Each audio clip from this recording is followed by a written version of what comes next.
dignity. Every school should be a protected space for students to learn and fulfill their potential, even during war. Every university should be a safe place for students and academics to foster critical and independent thinking and to harness knowledge. This is the Big Talk on Mainland 98.3 FM. Today, we're looking at shaping the narrative on safety and security of schools in Nigeria. My name is Omobola Sandra, and we have this every Wednesday on this station, Mainland 98.3 FM, where we look at a plethora of issues, conversational issues around the world. And today, as I rightly introduced, we're looking at safety and security of schools in the country. The effects of insecurity in the administration of Nigerian educational institutions is something that we definitely need to look into. As it is now, insecurity, unfortunately, is crippling Nigeria's education system in one way or the other. I mean, yes, schooling in this country comes with its fair share of challenges. There are a lot of things that could come in as regards, schooling. There's lack of funding. There's lack of, there's available, infrastructure that you need for proper schooling. And also lack of manpower as well due to brain drain or whatnot. There's just a lot of challenges that comes with schooling. But when students begin to risk losing their freedom or even their lives at school, then we can say that our tomorrow is under attack. There's a record at the moment that in the past few months or in the past very few years, 800 secondary school and university students have been abducted or kidnapped, or one way or the other have been harassed as in the school or on their way to school or from school. Very unfortunate situation that is beginning to have a serious highlight. Although these abductions did not begin recently, they have become more frequent in recent times than in 2014, where we had about when 276 girls were abducted from Government Girls Secondary School in Chibok, Borno State. And very unfortunate that 10 years after, there's still a large number of those girls who are still in captivity. If anything, the frequency of these abductions now, in a way, normalizes this nightmare. And the truth is, there was a time where Nigerians were outraged. I remember clearly in 2014, when the abduction of the Chibok girls happened, there was international outrage. Nigerians were livid. Everybody was angry. But unfortunately, Nigerians are now in a state of acceptance. Acceptance that education in Nigeria will never be safe, that schooling is a risky venture that portends the loss of life and freedom that is normal. It is normal to scurry around to raise millions in ransom for your child. Just the other day, we were talking about the Ekiti situation where pupils, that's primary school children, were abducted, finally released. Unfortunately, the driver of the school bus lost his life. And just earlier this week, we also had the conversation where 137 children were released from government secondary school and LEA primary school in Kuriga, Kaduna State. Found somewhere in Zamfara State. They've been released, yes, thankfully, but unfortunately, a teacher lost his life. So insecurity in Nigeria is drastically eating into the educational sector to the extent that both students, teachers, and even the government is now being frustrated. And as it is now, we may begin to look at an educational decay. And it's something that we definitely need to dig deeper into. Just what I read earlier on, anyways, for those who are wondering, is the Safe Schools Declaration, which is an intergovernmental political commitment to protect students, teachers, schools, and universities from the worst effects of armed conflict. Today, we'll be having two guests joining in, both of them via the phone line, but at different times. And we'll be having a conversation around the safety and security of schools in Nigeria. Our first guest will be Mrs. Jennifer Mᴏ괜ᴜ Mᴏɪᴜ, who is the project coordinator from Women Advocates Research and Documentation Center, WARDC, Women Advocates Research and Documentation Center, where they have been quite vocal as regards safety and security of schools in Nigeria. Just a few days ago, I attended a webinar where, this conversation was a high point there as well, which is why we decided to bring the conversation onto radio. It's something that we definitely need to look into. We also need to look into the demand of the implementation of the Safe Schools Declaration and security of our schools and universities in Nigeria. That is the big talk for today on Mainland 98.3 FM. Of course, we'll be taking contributions from the general public, from the listener, as well as the show progresses. But we need to have a conversation with these safe schools advocates before we get to go open the phone line and have an extensive conversation with our dear listener. But before then, my name is Omobola Sandra, and you're welcome to the Big Talk on Mainland 98.3 FM. I'll be back with our first guest after this short break.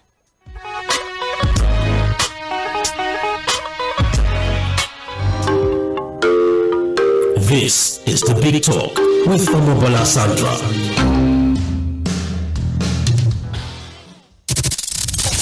Follow us on all our social media platforms on Instagram, Facebook, and YouTube at Mainland 98.3 FM, on Twitter at Mainland FM.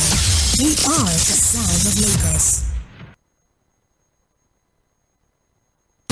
Here is easy to bring normalcy and redecorate. It's more difficult. General elections in 2023 have created conversations and consequences that will live with us for years to come. From the executive to the judiciary, legislature, media, and the people, organized labor, and civil society organizations, issues that will continue to shape the future of our country needs continuous probing and interrogation. I see the greater objective for the party, and let me tell you, I've told the PDP in some locations that gentlemen, be careful. Better men have founded parties that have gone into oblivion. Where's the party of Awolowo? Where's the party of Azikwe? Where's PRP of Rimi? Political parties must be nurtured, they must be reinvented, they must be true to their own. Join 광ᴜᴜ Akínyẹ̀dé and Said Fuad on Midweek Politics every Wednesday 1 to 3 p.m. on Mainland 98.3 FM for thought-provoking conversations, voices from the top, engaging interviews, in-depth analysis on all matters around politics, policies, and governance. Midweek Politics on Mainland 98.3 FM, bringing the right perspectives to everything politics. Hello Lagos, I am SP Benjamin Hundeyin, Police Public Relations Officer, Lagos State Command. You are listening to Mainland 98.3 FM. If you see something, say something. To get started. The Big Talk, where every topic is a big deal.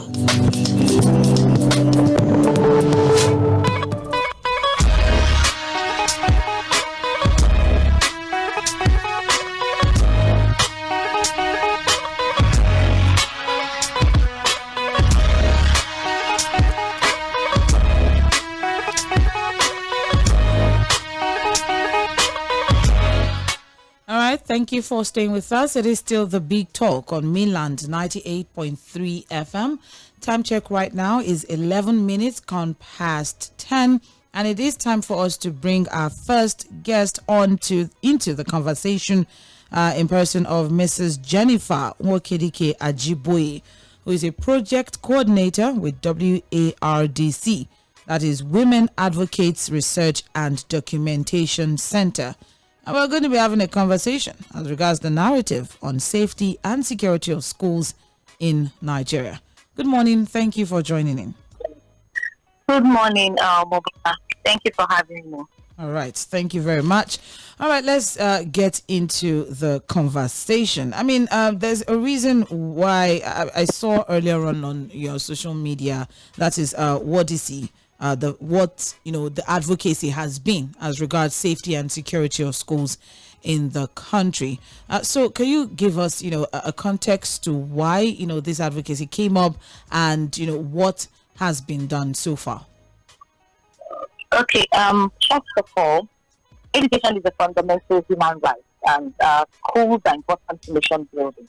But unfortunately, the case is becoming different for Nigeria. For instance, even though primary education is, of course, officially supposed to be compulsory and free, however, more than 10.5 million Nigerian children who are aged between 5 to 14 years are out of school. And only 61% of children who are between age 6 to 11 attend primary school on regular basis. So we are all in this country, and recently on the 7th, more than 300 students or children were abducted from primary and junior secondary school in Kuriga, in Kaduna. Yes. So, and on Sunday, luckily, happy for us, they announced that these children have been rescued. Yes. However, the information is that it's only 177 children were rescued.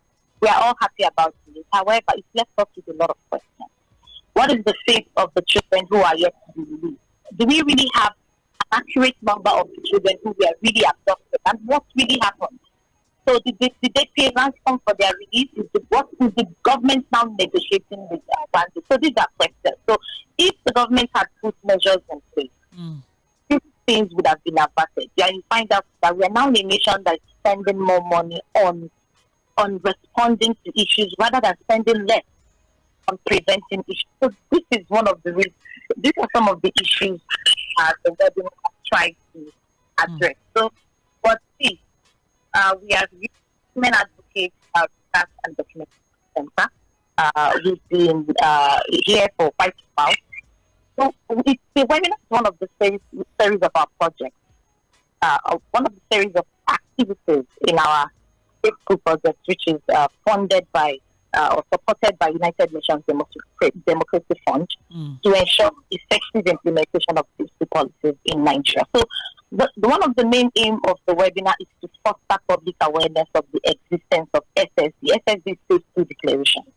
A lot of people are not aware of what Safe School Declaration is all about, and that is what has led to low demand from the government for accountability. We do understand that the government is implementing SSD, is implementing Safe School. However, the implementation is slow. There's no legal framework to support the implementation, and also a lot of people are not even aware. Many schools, some of the issues coming out from the Kuriga case is the fact that the schools were not fenced. We didn't have security agents present in that community. There's no police office in that community. And part of the commitment the government made when the government adopted SSD is that the government is going to provide measures. The government is going to put measures in place to ensure that every education facility is safe for learning. So these are some of the issues that we tried to address. We were able to bring to the platform people who are families or parents of the real victims of this recent abduction. And we heard them, we listened to them tell their stories, tell how a parent to send their child to school only for that child not to come back to the parents. It's traumatic. And we've been here before, and here we are yet again. And in the past 3 years, we've had several abductions across the country. So these are the issues. If the government is able to implement, give a rapid response to SSD implementation, I think these things won't be happening. So the government set a financing plan for SSD, which it plans to finance over a period of 4 years, between 2023 to 2026. And it has actually started implementing SSD. However, the implementation is slow. We are not seeing the effects. Probably they're still focusing on building and integrating security resilience and all of that. But there's a need to have response centers in every part of the country. There's also need for the government to adopt a legal framework. And this is part of the thing our project is trying to address. We're trying to get to hold the government accountable, a legal framework. Then it becomes a law. and then everyone can be held accountable. And if this is being implemented, it becomes a lot easier for us to, to be able to monitor. Imagine if the community is aware of their responsibility towards safe school. Imagine if every parent is aware of their responsibility. What happened that could that wouldn't have happened? All right. Thank you very much, Mrs. Jennifer. But then I'll take you back a bit, because just as you mentioned, during the webinar, we had actual parents, all the way from the testimonials of this. Do you think that there's a deficiency? Okay, so these issues have far-reaching consequences. So, for instance, during our engagement with some of these people, we found out that in places in the northwest now and in central states in the country, a lot of people no longer send their children to school. And it has, just like I talked about the number of out people are now, for instance, there are issues of people in the north marrying their daughters out very early because they would rather give them their hands to marry rather than letting them go to school. Now, it's now beyond just the girl child. Even the young boys who are adopted sometimes are recruited. So people are now reluctant to send their children to school. And this has other far-reaching consequences. These children are now exposed to all forms of abuse, are exposed to all forms of violence. And imagine early pregnancy, early marriage. These are many issues that are contributing even to gender-based violence and the rest. So it has far-reaching consequences. And it can also damage these young people. And when they grow up, when you expose children to violence, when they grow up, they begin to think that is the norm. And then the vicious cycle continues in the country. So these are some of the consequences. Yes. But aside from banditry, kidnapping, what other, challenges as regards security do we have, in schools? Because you also see a parent-teacher relationship or parent-school principal relationship and all of that. What are the challenges? Issue of safety of schools is not just limited to abduction. It is beyond that. In Nigeria, we experience abduction more in the northern region, northwest and north central region. Across other parts of the country, there are different forms of insecurity and different forms of violence to students, violence to school facilities experience. And these are some of the things are covered in the national policy because the government seeks to address all of these concerns. So we are looking at things like exposure to, for instance, exposure to fire is also around the school. Exposure to what? Exposure to fire. Oh, yes, okay. Security challenges as well. So other violent crime like child abuse and neglect, the one you mentioned about teacher-student relationships, like child abuse, exploitation, trafficking, bullying, they're all issues of safety. So these are all the safe for learning. Also issues of the military using schools. So these are issues with policies cover. All right, thank you very much, Mrs. Jennifer. But one thing I see that you keep reiterating the fact that the government needs to. Well, what about, is there no role, that has to be played by, the parents, the community, the school themselves as regards safety